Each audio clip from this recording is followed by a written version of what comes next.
No, táto, teď to mám docela jednoduchý, myslím si, že by si to mohl poznat dokonce i po tichu, jo. Jo, ty jsou lehký. To poznáš.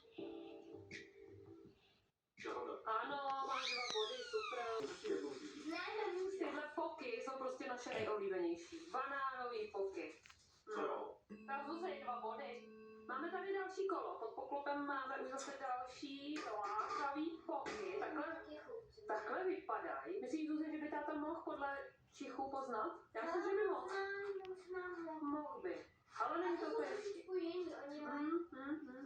Nebudeme prozrazovat, tak jdeme až potom. Tady ty přímo ne. Ne, přesně tady ty ne, ale... Přesně tyhle ne. Ale jako...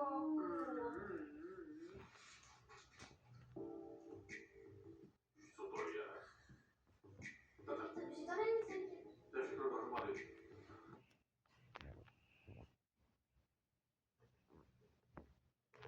Cestovní pojištění. Dobrý. Cestovko. Od specialistů. Lepší. Sjednejte si ho online s 20%